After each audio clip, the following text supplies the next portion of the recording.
Hi everyone, Tom West here. I just wanted to do a quick video on how to find an article in the library, but then download it so that you can include it in your discussion.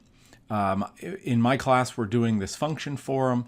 A lot of you are including either a citation to an article or a link to an article within EBSCOhost, and it doesn't work when you do it that way. Plus, it makes extra steps for us, the readers, which means maybe fewer people read the actual article. So I think that if you're going to cite an article and include it in your response, it's best if you can include the PDF of the actual article. That way we can click it, open it up, read it, and see if we agree with your comments, etc. So here's how you do that. So again, I've shown you all how to get to the library website, but it's basically up here, library.calu.edu.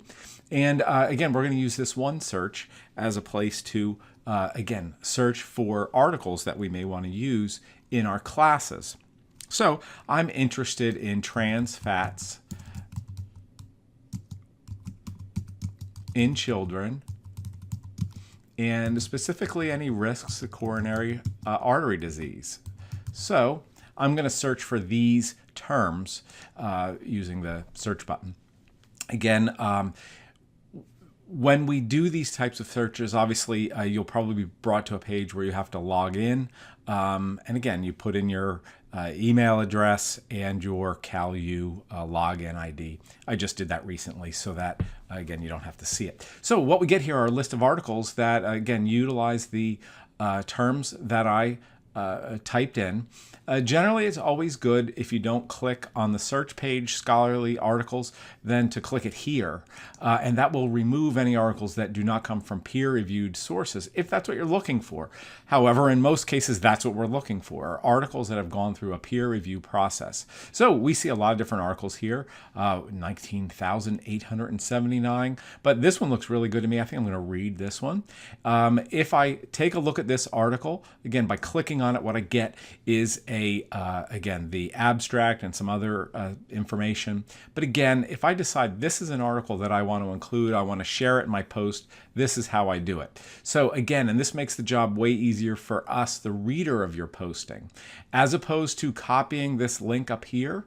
If you copy that link up there and post it, we will not be able to access the article unless we're already linked into the or logged into the library website, which we probably aren't going to be. So the best way to do this is to go to the PDF of the full text. When you click that, you'll get the actual PDF, and then download that PDF to your computer. I find the easiest way to do it is by clicking this button here. So if I move my mouse to the bottom, this little thing will appear. I can click that, and that will put it in my downloads folder on my Mac. For you PC people, I'm not exactly sure where it puts it. Okay, I hate to discriminate against you PC users. I went onto my PC and I checked if you download the PDF on the PC, mine defaults to my documents folder. Yours may default to a downloads folder, but again, you'll have to see where yours specifically goes. Once I download the file, however, it gets this random name, content server ASP, maybe a string of numbers and letters. It depends on where the article is from.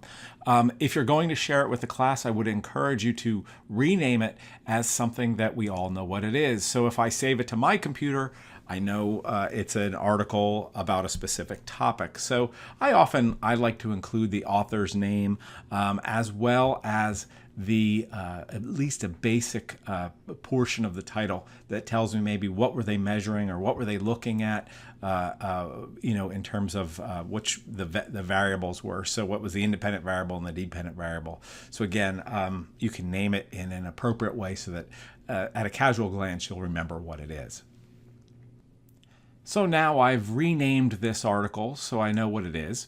Now you have to put it into your posting. So let me move this out of the way. So here there's a discussion and someone has posted an opinion without any reference. When I look at their posting, my goodness, he has an opinion that trans fats are bad, but he has no evidence to support it.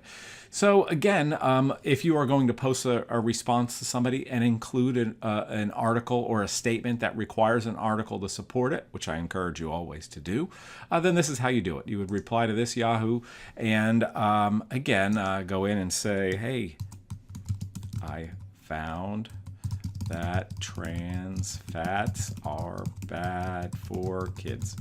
And again, your message. And now you want to include your article, right? So you go down here to the bottom. You've already downloaded your PDF of the article. You click Add File.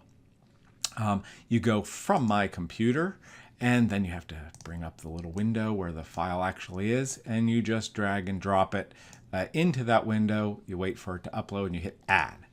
And voila, there it is. Now, when someone reads your posting, they'll see your opinion, and they'll actually see the article attached. This is the best way to make sure that we're sharing these articles and other people can read them. With the format that a lot of us are using, it takes several clicks, or you actually have to redo the search yourself. So hopefully you find this useful, and this increases the quality of the discussions we have. If you have any questions, feel free to shoot me an email. Have a great day.